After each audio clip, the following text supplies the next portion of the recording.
Christian TV. When Jesus follows you everywhere.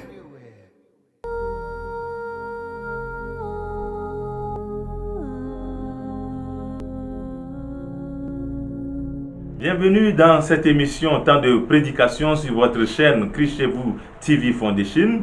Nous espérons que vous vous portez très bien. Nous allons prier le Seigneur pour commencer. Éternel Dieu, merci parce que tu es merveilleux. Merci pour la vie que tu accordes, pour le souffle de vie que tu accordes à ta créature. Merci pour le bien que tu fais à un affligé, le bien que tu fais à un persécuté. Merci parce que tu as guéri quelqu'un aujourd'hui. Merci parce que tu as délivré quelqu'un des filets de l'oiseleur. Merci pour le sang versé, le sang de l'agneau, le sang pur, le sang immaculé de ton Fils Jésus-Christ qui a ôté le péché du monde. Amen. Alors donc, nous sommes dans cette émission Temps de prédication. Aujourd'hui, nous intitulons notre message « Des secrets pour faire des percées avec Dieu ». Des secrets pour faire des percées avec Dieu. Et nous allons parler, nous allons cibler 5 secrets principalement. 5 secrets pour percer avec Dieu. Vous savez que la plupart des chrétiens prient Dieu avec beaucoup de zèle, avec beaucoup d'énergie. Et ça, c'est très bien. La Bible dit, priez sans cesse. Priez sans cesse. Donc, prier avec beaucoup de zèle, avec beaucoup d'énergie et non-stop, c'est une très bonne chose. D'ailleurs, c'est une recommandation de Dieu. Malheureusement, très peu sont ceux qui voient leur vie impactée. Très peu sont ceux qui voient leur vie impactée par leur prière. Et après plusieurs observations, après plusieurs analyses, nous pouvons nous rendre compte que les chrétiens qui font des percées, aussi bien spirituelles que matérielles, ont des secrets qu'ils observent sans faille. Les chrétiens qui font des percées de tout genre, des percées spirituelles, des percées financières, des percées matérielles, des percées relationnelles, des percées professionnelles, etc. En tout cas, c'est des gens qui observent des secrets, qui ont des secrets et qui les observent sans faille. Et indéniablement, ils ne peuvent qu'obtenir des résultats formidables à leur prière. Indéniablement, incontestablement, parce qu'ils observent des secrets. Les personnes qui font des percées ont quelques pratiques que nous appelons, que moi j'appelle des secrets, et c'est de ces secrets que nous allons parler aujourd'hui. 5 de ces secrets retiennent notre attention ce jour. 5 secrets principalement. Le premier secret, c'est avoir la soif de Dieu, la soif de la réalité de Dieu et aller à la recherche de Dieu. Donc, les personnes qui veulent faire des percées avec Dieu, qui veulent faire des percées spirituelles, des percées financières, des percées matérielles, des percées professionnelles, doivent observer un premier secret, doivent avoir un premier secret, c'est manifester une soif de Dieu qui les pousse à aller à la recherche de Dieu. Il faut aller à la recherche de Dieu. Il faut aller à la rencontre de Dieu. En effet, quand vous avez la soif de Dieu, vous ne pouvez pas ne pas aller à la recherche de Dieu. Vous ne pouvez pas ne pas aller permanemment pour chercher la face de Dieu. Autrement dit, si vous manifestez une soif de Dieu, si vous manifestez une soif pour Dieu, vous cessez de vous contenter de rester avec Dieu à la dimension du demander pour recevoir. Beaucoup sont ceux qui restent à cette dimension toute leur vie, malheureusement.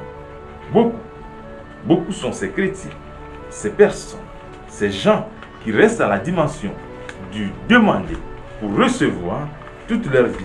Oui, c'est dit dans la Bible, demandez et l'on vous donnera. Vous devez donc changer de dimension. Lorsque vous quittez la dimension du demander pour recevoir, il vous faut aller à la dimension du chercher Dieu pour trouver Dieu. Il vous faut trouver Dieu. Et c'est à cette étape que Dieu vous attend. C'est à cette étape que Dieu ouvre les portes. Il débloque les situations à l'étape du chercher et du trouver. Et plus loin encore, pour certaines personnes, vous pouvez aller à la dimension du frapper. Frapper. Et l'on vous ouvrira. Quittons la dimension du demander pour recevoir. Quittons cette dimension. Donc, le premier secret de ceux qui font des percées avec Dieu, c'est avoir la soif de Dieu et aller à la recherche de Dieu. Si vous avez la soif de Dieu, vous ne pouvez pas ne pas aller à sa recherche pour le rencontrer à un niveau supérieur où Dieu peut opérer, où Dieu va opérer des miracles dans votre vie. Jérémie 29, versets 12 et 13. Il est écrit là, vous m'invoquerez et vous partirez. Vous me prierez et je vous exaucerai. Mais le verset 13 dit quelque chose de très important. Vous me chercherez et vous me trouverez. Si vous me trouvez, si vous me cherchez de tout votre cœur. Je reprends. Vous me chercherez et vous me trouverez si vous me cherchez de tout votre cœur. Voyez-vous? Donc Dieu nous exhorte à le chercher pour qu'il se fasse trouver. Donc il y a une dimension du demander. Ah Dieu, donne-moi ceci, donne-moi du pain, donne-moi de la viande, donne-moi du pain. Oui, c'est bon, mais à un moment donné, vous voulez faire des percées spirituelles, vous voulez faire des percées financières, vous voulez faire des percées professionnelles, vous voulez faire des percées de tout genre. Vous devez quitter la dimension du demander pour recevoir, demander pour recevoir, pour aller à la dimension du chercher Dieu. Du chercher Dieu pour trouver Dieu. Matthieu 6, verset 33 à 34. Il est écrit, cherchez d'abord le royaume des cieux. Cherchez. Cherchez d'abord le royaume des cieux et tout le reste vous sera donné. Retenez bien ceci. Il faut chercher la face de Dieu. Comme le fait le psalmiste lorsqu'il s'écria dans... il dit dans le psaume 27, verset 7, il dit, verset 7 et 8, il dit, écoute ma voix, je t'invoque, aie pitié de moi et exauce-moi. Mon cœur dit de ta part, cherchez ma face. Je cherche ta face, ô Éternel. Vous voyez, il dit, je cherche ta face, ô Éternel. Ne me cache point ta face. Il cherche la face de Dieu.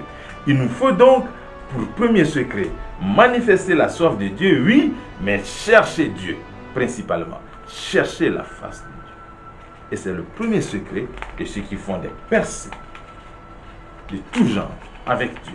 Il nous faut donc nous rapprocher de Dieu. Comme c'est écrit dans la Bible, dans Jacques 4, verset 8, il est écrit, je lis précisément, approchez-vous de Dieu et il s'approchera de vous. Approchez-vous de Dieu et il s'approchera de vous. Et vous alors, à quelle dimension êtes-vous resté avec Dieu? Êtes-vous resté à la dimension du demander pour recevoir? Ou du chercher pour trouver? Ma prière pour toi, c'est que tu quittes ta dimension du demander pour recevoir. Ma prière, c'est que tu parviennes à la dimension de chercher Dieu, de chercher Dieu pour trouver Dieu. Cherche la face de Dieu. Ne savez-vous pas qu'à force de demander à Dieu du pain et de la viande, nous finissons toujours par l'irriter? C'est l'exemple du peuple d'Israël qui, dans son parcours dans le désert, a fini par irriter Dieu à force de lui demander du pain et de la viande. Oh, nous voulons manger du pain.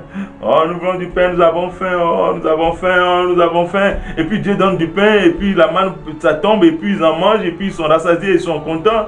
Et puis le lendemain, ah non, nous avons soif. Et puis l'eau sort du rocher, et puis ils boivent, ils sont contents, etc. Et puis après, non, le pain, ça en est trop, nous voulons manger de la viande, Et puis Dieu leur donne de la viande, et puis Dieu dit à cet état, vous en mangerez jusqu'à ce que cela vous sortent par les narines. Parce qu'ils ne font que demander. Ils sont restés à la dimension du demander pour recevoir. Ils sont restés à la dimension du tendre la main. Mais Dieu dit, quittez cette dimension Allez à la dimension du chercher pour trouver. Cherchez ma face et vous me trouverez. Rapprochez-vous de moi et je me rapprocherai de vous. Rapprochez-vous de Dieu, approchez-vous de Dieu et il s'approchera de vous. Le deuxième secret, pour faire des percées spirituelles, matérielles, financières, en tout cas des percées de tout genre avec Dieu, il faut exprimer permanemment une sainte colère de Dieu. Il faut exprimer permanemment une sainte colère de Dieu.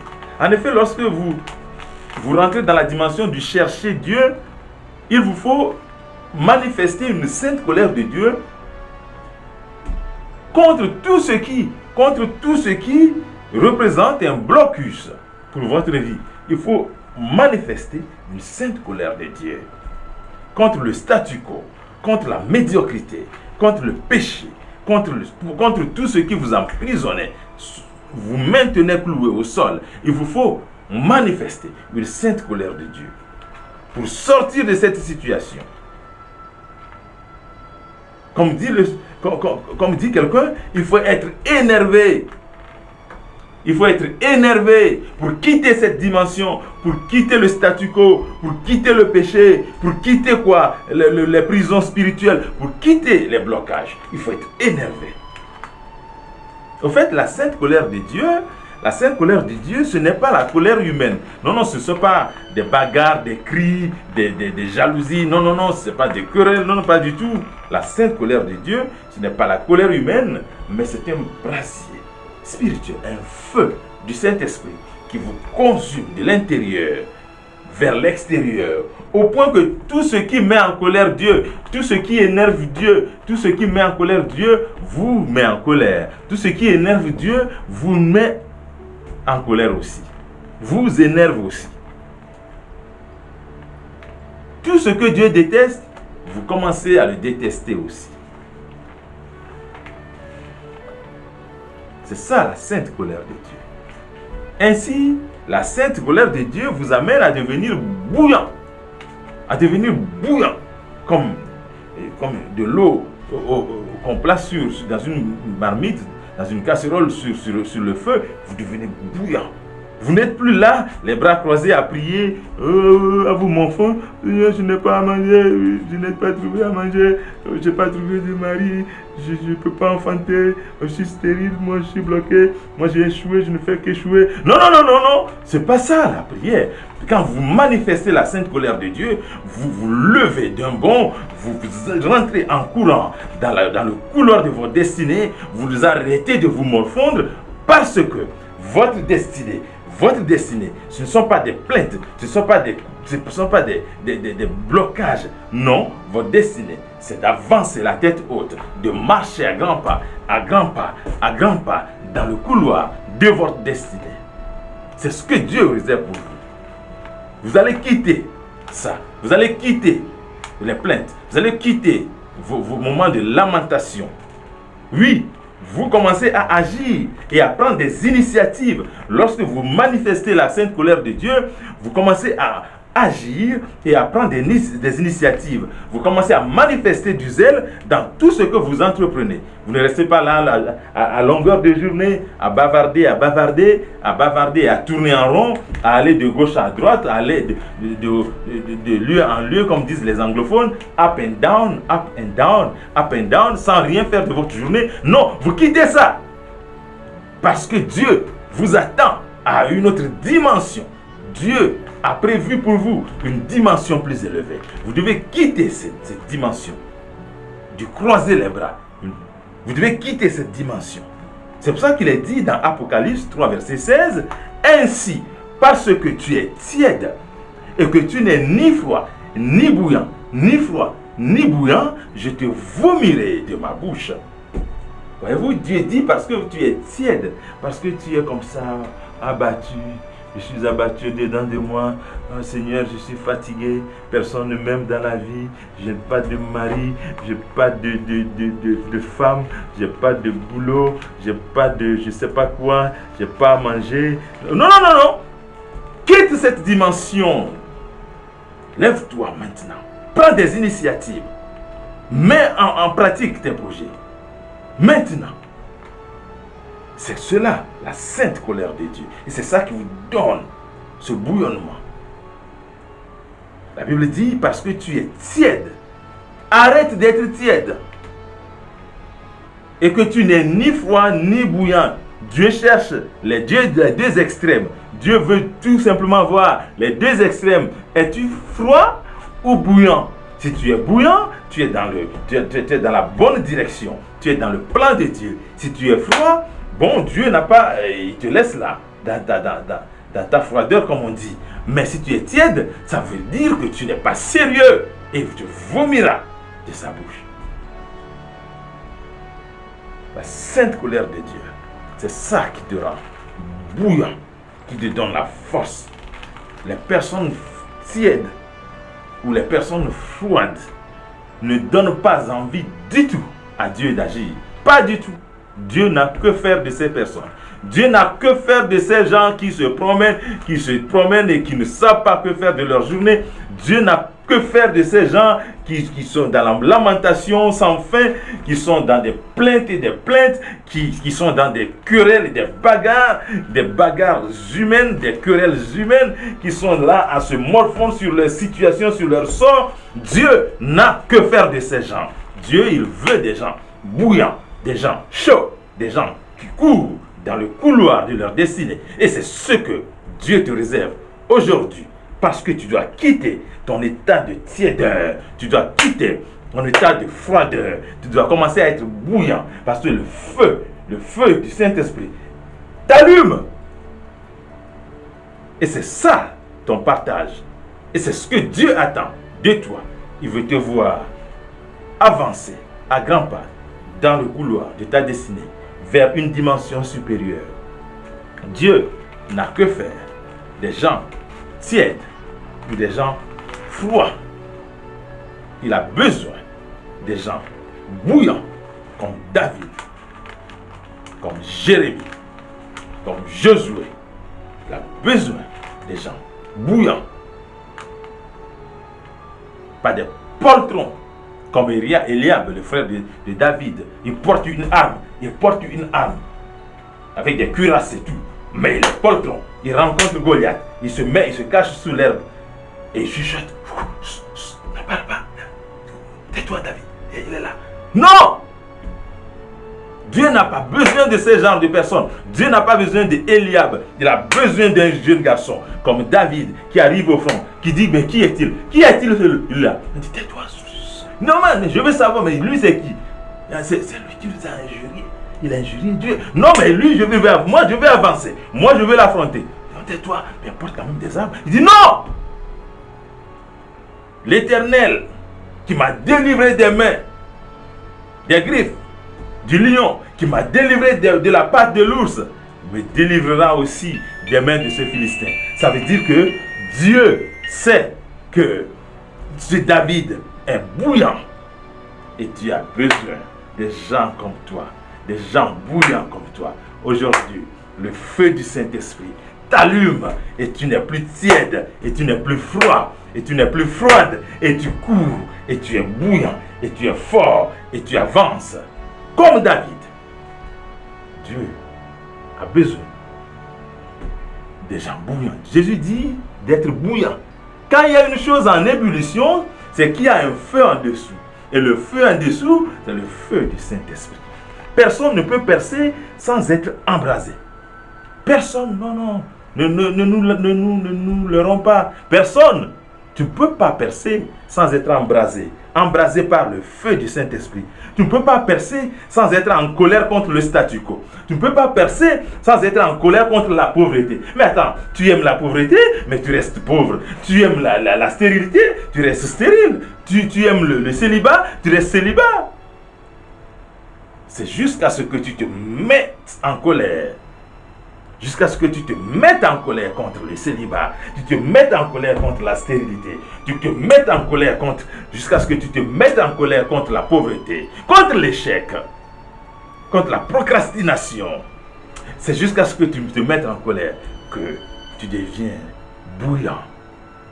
Ma prière, c'est que tu te mettes en colère contre toute situation malencontreuse, obscure, sombre, ténébreuse de ta vie, aujourd'hui même. Comprends que la situation que tu traverses n'est pas normale. Arrête de te plaindre parce que, dans ce que tu vis de malheureux, de te plaindre dans ce que tu vis de malheureux. Il y en a qui se plaisent dans ce qu'ils vivent de malheureux. Ah, mais je fais comment? C'est arrivé, je fais comment? Mais bon, c'est arrivé, mais je fais comment? Oui, mais il y a le feu du Saint-Esprit. Convoque le feu du Saint-Esprit. Invite le feu du Saint-Esprit. Demande le zèle, demande la force, demande le bouillonnement, demande le courage. Et lève-toi de ton lit de malade, lève-toi de ton lit d'échec, lève-toi de ton lit de stérile, de célibat. Et avance maintenant. Arrête de justifier par de faux raisonnements ce qui t'arrive. Tu as la capacité de quitter ce blocage pour faire de grands pas, de grands pas, de grands pas dans le couloir de ta destinée. Ta place, ce n'est pas le chômage. Non, non, non, non. Ce n'est pas le divorce. Pas du tout. Ta place n'est pas là. Ta place, ce n'est pas l'échec. Non, ce n'est pas la pauvreté. Pas du tout.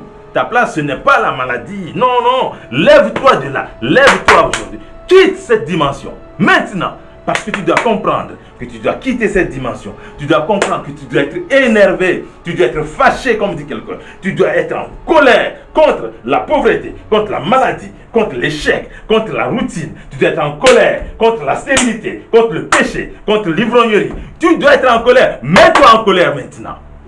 Et c'est à ce prix que tu pourras commencer à avancer à grands pas dans le couloir de ta destinée. Il a fallu que David se mette en colère. Se dise, mais pourquoi il a insulté notre Dieu? Mais pourquoi il a insulté notre Dieu? Alors que les autres disaient, oh, il est trop fort, on se cache, tais-toi, tu parles trop fort, il est fort, regarde comme il est gros. Mais non! Toi aussi, maintenant, tu te mets en colère contre ce qui t'arrive, qui n'est pas normal et que tu considères comme normal. Le deuxième secret de ceux qui font des percées, c'est que des gens qui se mettent en colère, qui manifestent une sainte colère, des saintes colères contre le statu quo. D'abord, ils cherchent Dieu pour trouver Dieu. Premier secret. Ensuite, ils se mettent en colère contre le péché, contre le statu quo, contre la pauvreté, contre les blocages dans leur ensemble. Deuxième secret. Et le troisième secret, il faut décider de se laisser guider par le Saint-Esprit. J'ai dit tout à l'heure, il faut convoquer le Saint-Esprit. Si vous voulez faire des percées avec Dieu, il vous faut à un autre niveau, comme secret numéro 3, il vous faut vous laisser guider par le Saint-Esprit. Lorsque vous décidez de vous laisser guider par le Saint-Esprit, vous n'agissez plus de vous-même. Vous n'agissez plus de vous-même. Vous laissez le Saint-Esprit prendre le contrôle sur votre vie, sur votre chair. Ce n'est plus votre chair qui vous guide. Non, non, non, non. Ce n'est pas vos sentiments, vos sensations. Non. Je pense que... Non, non. Tu penses... Non, non. C'est ce que dit le Saint-Esprit. J'ai l'impression... Non, non. Tu n'as pas l'impression. Non, non. Ce n'est pas ton impression. Ce n'est plus tes impressions qui comptent. Pas du tout. C'est que dit le Saint-Esprit. Et c'est ce Saint-Esprit qui amène à crucifier votre chair. Quand le Saint-Esprit vous amène à crucifier votre chair, ce n'est plus vos sens qui comptent. Ce n'est pas l'odorat ce n'est plus l'odorat qui compte. Ce n'est plus le toucher qui compte. Ce n'est plus l'ouïe qui compte. Ce n'est plus quoi. En tout cas, vous quittez la chair. Vous dites non au désir charnel. Vous dites non à la paresse. Ah non, c'est encore jour. Ah non, encore un lundi. Lève-toi. Va boulotter. Va travailler. Va faire quelque chose. Ah non, bon, demain on va faire la procrastination, c'est ça. Non, non, non, comme je suis fatigué aujourd'hui là, demain on va faire. Tais-toi. Ne remets pas demain. Va faire ce que tu peux faire aujourd'hui. Fais ce que tu peux faire aujourd'hui. Demain est un autre jour. Mais fais quelque chose aujourd'hui. Agis aujourd'hui. Accomplis quelque chose aujourd'hui. Et c'est à ce prix que tu te laisses guider par le Saint-Esprit. Parce que la chair te dira, encore un lundi, oh, dormons un peu, encore 6 heures du matin, non, mais... Non, ça c'est la chair. Mais le Saint-Esprit te dira, lève-toi quand même, va travailler. Tu quittes la paresse. Tu quittes la procrastination. Tu quittes la colère. Tu quittes l'ivrognerie.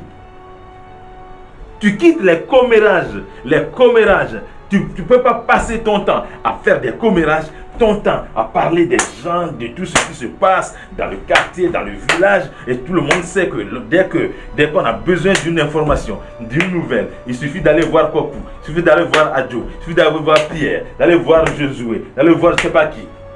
Et il va tout raconter. Non, tu quittes ça. Tu vas mettre ce temps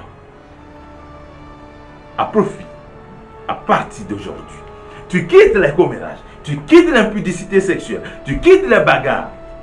Il y en a qui passent leur temps à se bagarrer. Dès que vous entendez des cris par ici, ils sont à l'œuvre. Dès que vous entendez un autre cri vers l'est, ils sont encore là. Vers l'ouest, ils se bagarrent. De point en point dans le village, partout dans le quartier, il y en a qui ne savent que se bagarrer. Tu quittes ça. Tu quittes la gourmandise.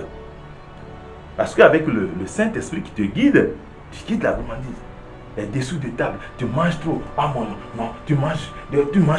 Non mais tu quittes ça. Tu quittes la jalousie, le vol, le viol, les meurtres.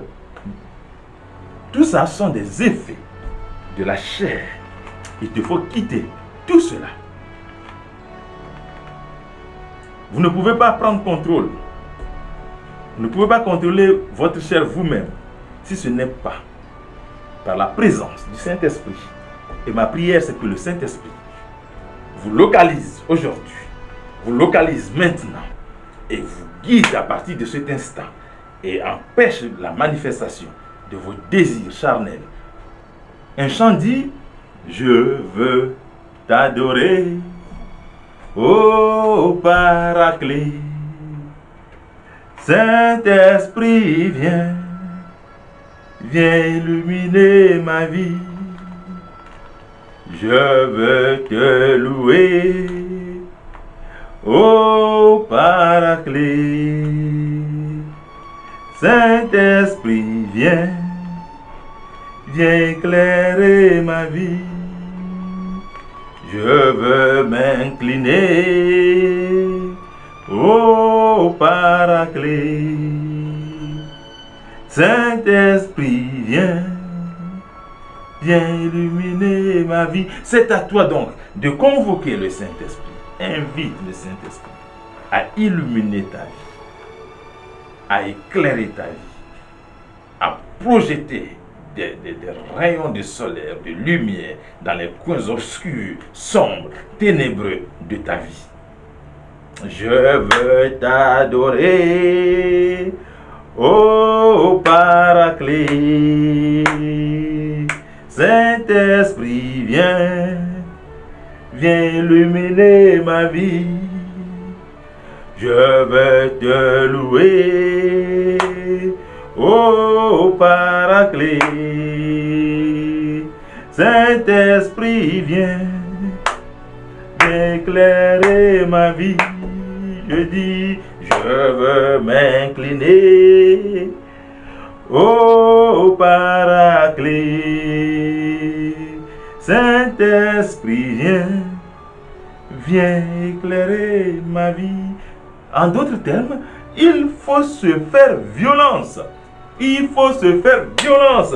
Il faut interdire à la chair un certain nombre de désirs et de passions qui n'honorent pas Dieu. Il faut décider, comme l'apôtre Paul, de traiter durement son corps. Il faut décider, comme l'apôtre Paul, de traiter durement son corps. 1 Corinthiens 9, versets 25 à 27. Tout homme qui combat s'abstient de tout. Et ces gens-là le font pour avoir une couronne corruptible. Voyez-vous, ceux qui combattent, ils s'abstiennent de tout. Les gens, pour aller à un match de football, ils vont faire le campement, ils vont se camper quelque part, ils vont camper quelque part, ils vont pas manger, ils vont jeûner, ils vont pas trop boire, ils vont pas trop manger gras, trop manger sucre, en tout cas, non. Parce qu'ils vont juste à un match de football. Et les gens, pour aller à la guerre, ils vont passer des moments d'entraînement, de rupture d'alimentation. En tout cas, ils vont se préparer. Mais pourquoi? Parce qu'ils veulent remporter des couronnes charnelles, des couronnes corruptibles, comme dit la Bible. Mais, je lis la suite, nous combattons pour une couronne incorruptible. Verset 26, je cours donc, non à l'aventure, je frappe, mais non pas en l'air. Verset 27, et c'est là le point intéressant, mais je traite durement mon corps et je le tiens assujetti. Il faut traiter durement le corps, il faut le tenir assujetti, de peur qu'après avoir prêché aux autres, je ne sois moi-même réprouvé.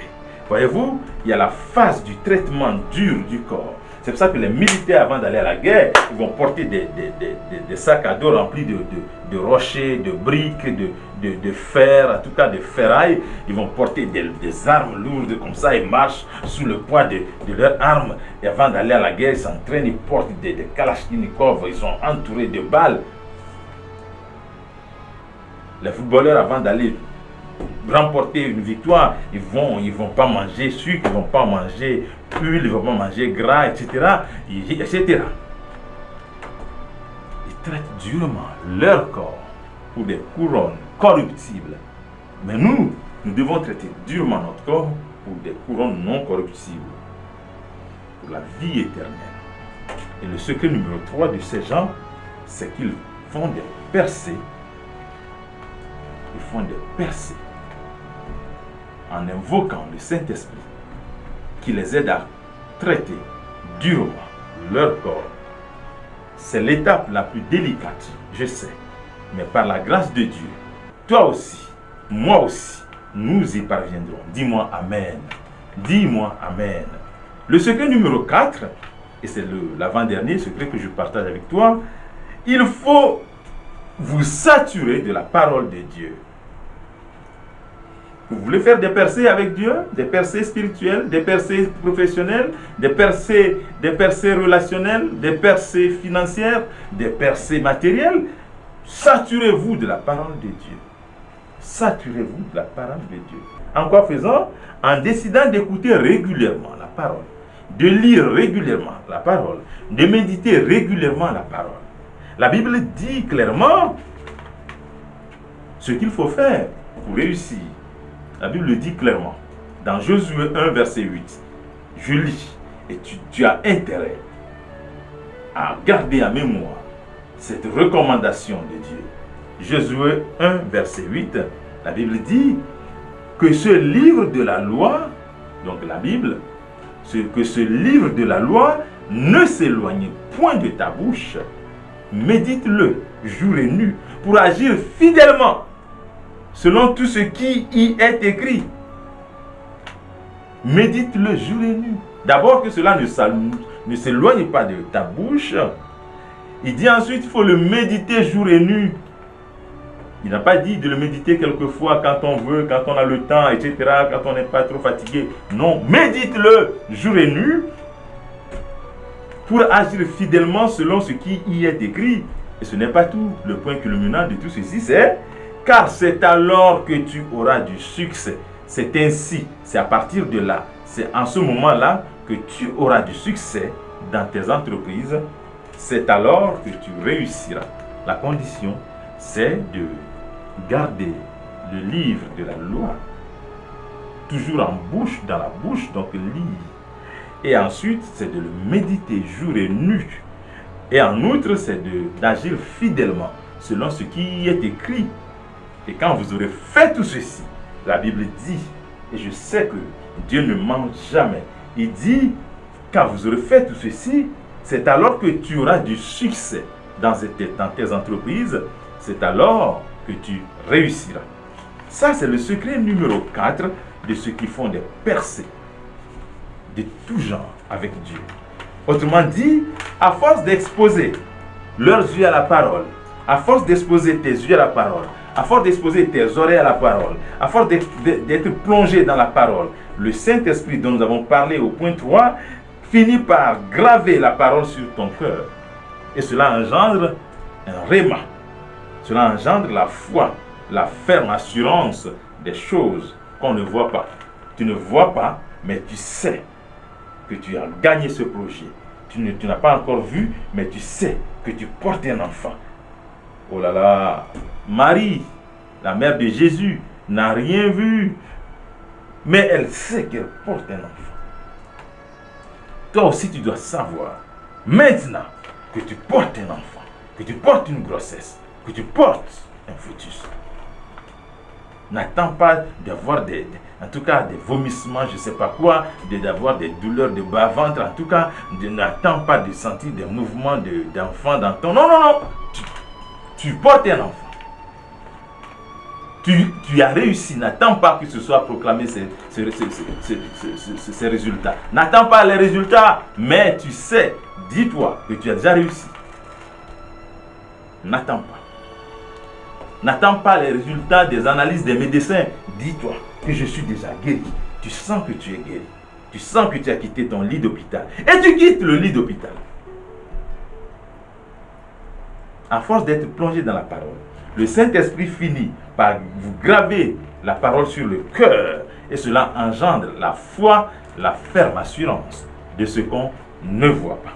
Et quand vous avez la foi, vous commencez à agir et à mettre en pratique vos rêves. Vous commencez à agir et à mettre en pratique vos projets. Vous commencez à vous sentir femme au foyer. Vous commencez à vous sentir homme marié. Vous commencez à vous sentir un homme libre, délivré, sauvé. Vous commencez à vous sentir un homme riche. Vous commencez à vous sentir un homme capable d'agir, de gagner, de remporter des victoires. Vous commencez à vous sentir comme cela. Et vous commencez à tenir des propos dans ce sens. Je disais dans un message que la force de David, ce n'est pas parce que il a déjà affronté le lion, l'ours et tout ça, non. David, avant de faire tomber Goliath, a déjà proclamé, a déjà annoncé ce qui devait advenir, arriver à Goliath. Il lui a dit, aujourd'hui je t'abattrai. Est-ce qu'il l'avait abattu? Non.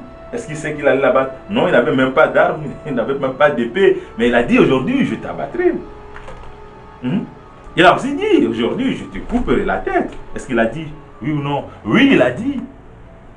Il a dit, aujourd'hui je donnerai les cadavres du camp des Philistins aux oiseaux de la terre. Est-ce que c'est arrivé? Oui. Est-ce qu'il a dit avant? Oui. Toi aussi, tu dois commencer à tenir des propos positifs. Parce que tu as la foi en Dieu. Tu as la foi en Christ. Tu dois commencer à tenir des propos positifs sur ta santé, sur ta vie, sur tes projets, sur tes études, sur tes finances, sur tes entreprises, sur ton foyer, sur tes enfants. Maintenant. Et le dernier secret, je vais m'arrêter avec ce secret. Le secret numéro 5, il faut mettre la parole de Dieu en pratique et la tester. Oh, il faut mettre la parole de Dieu en pratique. Mais comment est-ce qu'on met la parole de Dieu en pratique? On la teste. On teste cela. En effet, après s'être saturé de la parole de Dieu, il vous faut mettre la parole en pratique. C'est là justement que beaucoup de chrétiens échouent encore. Ils connaissent les versets bibliques. Non, il y en a, ils connaissent les versets bibliques. Ils peuvent vous citer, réciter, de bout en bout, par cœur, la Bible. Ce qui est une chose formidable. Je loue le Seigneur pour la vie de ces gens qui peuvent réciter la Bible de bout en bout. C'est formidable. Mais quand il est question d'agir ou de poser des actes, ils hésitent. Et de ce fait, ils ne peuvent pas, quel gâchis, ils ne peuvent pas expérimenter la plénitude des bénédictions de Dieu. Je dis bien, quel gâchis. Il faut faire ce que la parole dit de faire. Jacques 1, verset 22 à 25. Mettez en pratique la parole. Mettez en pratique la parole. Ne vous contentez pas de l'écouter. Je lis encore précisément. Jacques 1, verset 22 à 25. Mettez en pratique la parole, ne vous bornez pas à l'écouter en vous trompant vous-même par de faux raisonnements. Oui, c'est parce que ma tante était méchante envers moi, c'est parce que mon oncle a refusé de m'aider, c'est parce que mon entourage ne m'aime pas. Oui, arrête de faux raisonnements. Mettez en pratique la parole et ne vous bornez pas à l'écouter en vous trompant vous-même par de faux raisonnements. Verset 23. Car si quelqu'un écoute la parole et ne la met pas en pratique, il est semblable à un homme qui regarde dans un miroir son visage naturel. Et, verset 24, qui après s'être regardé s'en va et oublie aussitôt quel il était. Voyez-vous? Donc, si nous ne mettons pas en pratique la parole, nous nous trompons nous-mêmes par de faux raisonnements. Nous nous faisons du mal par de faux raisonnements. Mettez en pratique la parole. Donc, pour faire des percées de tout genre avec Dieu, il vous faut mettre en pratique la parole. Ma prière, c'est qu'aujourd'hui, tu commences à avancer dans le couloir de ta destinée en mettant en pratique la parole. Là où il faut tester la parole, tu testes la parole. Ces personnes-là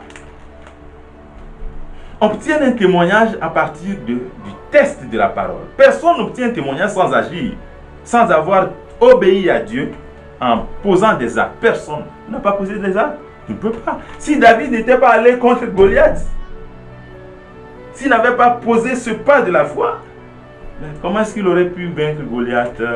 Comment est-ce qu'il aurait pu faire tomber Goliath? Non, il ne pouvait pas. Il n'aurait pas pu. Personne.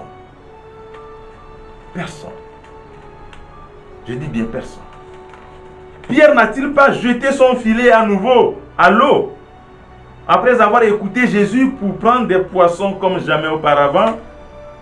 Pierre, il a écouté Jésus.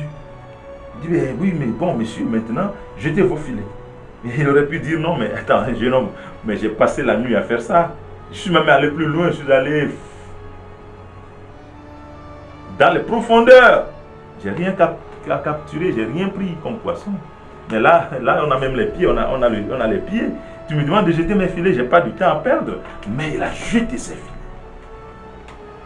Isaac n'a-t-il pas semé en pleine sécheresse pour récolter le centuple de ce que l'on récolte en saison ordinaire, 100 fois ce qu'on récolte en saison ordinaire. En saison où il pleut, et puis oui, c'est la saison normale, on sème et puis on récolte. Mais lui, c'était pas la saison normale, c'était une saison extraordinaire. C'est une saison difficile, sécheresse. Ouais. Mais que s'est-il passé? Il a semé quand même. Il a semé. Mais la Bible dit qu'il a récolté le centuple. David n'a-t-il pas avancé contre Goliath pour le terrasser avec une fronde, une sorte de lance-pierre, alors que les vrais combattants armés, Kalachnikov, blindés, se sont cachés dans l'herbe. Anne ne s'est-elle pas rendue devant la face de Dieu pour exhorter Dieu à avoir une grossesse malgré les moqueries, les injures de sa épouse, de son entourage? Et ça, c'est rien. Malgré les prédictions de la médecine, la Bible dit que médicalement, elle ne pouvait pas porter d'enfant. Elle était stérile. Elle était stérile. Est-ce que cela l'a empêché d'aller au-devant de Dieu, d'aller chercher la face de Dieu, de poser ce pas de la foi, d'aller et de dire à son Dieu, donne-moi un enfant, je te le rendrai comme sacrifice. Et elle est tombée grosse.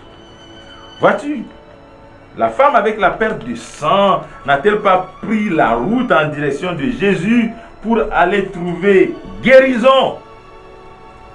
Alors que pendant 12 ans, elle est passée de médecin en médecin, de charlatan en charlatan, d'herboriste en herboriste, de trompeur de nuit. Mais après, elle a dit non, je fais le pas de la foi, j'avance, je vais voir ce monsieur. Toi aussi, va vers Jésus maintenant. Tu auras une réponse à ton problème. Dis-moi Amen. Dis-moi Amen. Alors, pourquoi ces personnes ont obtenu exaucement auprès de Dieu? Parce qu'elles ont compris que Dieu ne ment jamais. Je peux t'assurer, mon frère, ma soeur, que Dieu ne ment jamais. Jamais. Et ces personnes ont posé le pas de la foi. Ce que Dieu a dit, il le fait. Ce qu'il a promis, il l'accomplit toujours. Il l'accomplit toujours. Autrement dit, ces personnes ont décidé de mettre la parole à l'épreuve. Car si Dieu dit, j'ouvrirai des portes devant toi que nul ne peut fermer, c'est qu'il ouvrira des portes qu'effectivement nul ne peut fermer devant toi. Dis-moi Amen. Quand Dieu dit, je dresserai une table devant toi, en face de tes ennemis, en face de tes adversaires, c'est qu'il dressera effectivement une table devant toi, en face de tes adversaires. Et ils ne pourront rien. Quand Dieu dit, je t'établirai prophète des nations, c'est vrai, c'est qu'il t'établira prophète des nations. Et le royaume des ténèbres ne pourra rien contre ta destinée. Tu seras appelé prophète des nations. Quand Dieu dit qu'avec lui tu feras des exploits, oui c'est vrai, avec Dieu tu feras des exploits. Quand Dieu dit ton jardin ne manquera jamais d'eau, ton champ ne connaîtra jamais de sécheresse et tes récoltes ne pourriront jamais, c'est que c'est jamais. Voilà les secrets. 5 principalement. De ceux qui font une percée, de ceux qui veulent faire une percée avec Dieu. Essaye toi aussi. Applique ces secrets. Applique-les. Mets-les en pratique. Fais ta part en tout cas. Et tu témoigneras dans le nom puissant de Jésus. Amen et à très bientôt sur Christ chez vous TV Foundation.